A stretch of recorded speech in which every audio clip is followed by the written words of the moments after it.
கர்த்தருடைய பரிசுத்த நாமம் மகிமைப்படுவதாக. Today's promise verse is taken from Proverbs 23 verse 18. There is surely a future hope for you and your hope will not be cut off. நீதிமொழிகள் 23 அதிகாரம் 18 வசனம். நிச்சயமாகவே முடிவு உண்டு, உன் நம்பிக்கை வீண் போகாது. Have you ever been through a season in life when it felt like your problems would never end? இதை கேட்டுக்கொண்டிருக்கிற தேவ பிள்ளைகளே, என் வாழ்க்கையில காணும் பிரச்சனைக்கு தீர்வே இல்லை என்று மனமுடைந்து இருக்கிறீர்களா? எத்தனையோ காலங்களை நான் ஜெபித்தோ என் ஜெபத்துக்கு பதிலே வரவில்லை என்று சொல்லி சோர்ந்து கொண்டு போயிருக்கிறீங்களா? இந்த நாளிலே கர்த்தர் நமக்கு கொடுக்கிற நம்பிக்கையின் வார்த்தை, நிச்சயமாகவே முடிவுண்டு, உன் நம்பிக்கை வீண் போகாது என்று. நீங்கள் சந்தித்துக் கொண்டிருக்கிற ஒவ்வொரு பிரச்சனைகளுக்கும் நிச்சயமாகவே ஒரு நாள் வரும். தேவன் உங்களை அதிலிருந்து வெளியே அருமையாக கொண்டுட்டு வருவார். Every storm will eventually pass and every hope rooted in God's promise will be fulfilled in your life. இந்த நாளிலே கூட நம் வேதத்திலே பார்க்கிறோம், ரெட் சீயை மோசே இஸ்ரேல் ஜனங்களை வழிநடத்தி கொண்டு வரும்போது பின்னாடி பார்வோனின் சேனைகளை அவர்களை துரத்தி கொண்டு வந்துட்டு இருந்தாங்க.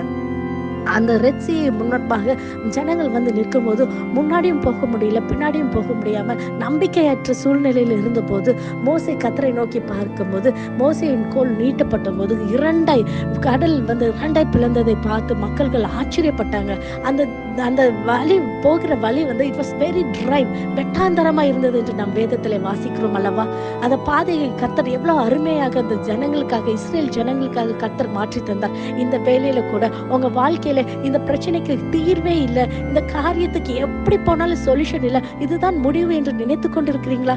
உங்கள் முடிவுல தான் ஒரு ஆரம்பத்தை கர்த்தர் ஆரம்பிப்பதற்கு அவர் வந்திருக்கிறார். இந்த வேலையிலே நீங்கள் நிச்சயமாகவே கர்த்தருடைய வசனத்தை நம்பி அவருடைய வார்த்தையிலே, when you're rooted in Christ's word, surely he will bring you through pass. அவர் நமக்கு ஒரு நல்ல ஒரு வாழ்க்கையை, நம்ம வாழ்க்கையை ஆசீர்வதிச்சு செழிப்பாய் மாற்றுகிறார். எரேமியா 29 1 வசனம் இவ்வாறு சொல்கிறது, For I know the plans I have for you, declares the Lord, plans to prosper you and not to harm you, plans to give you a hope and a future. எவ்வளவு ஒரு நம்பிக்கையான வார்த்தை அல்லவா? நாம் கண்களை மூடி ஜெபிப்போமா? நேசிக்கிற நல்ல பிதாவே, இந்த காலை வேலைக்கு நமக்கு நன்றி செலுத்திக்கிறேன் அப்பா. நீர் கொடுத்த வாக்குத்தத்த வசனத்துக்காய் நன்றி அப்பா.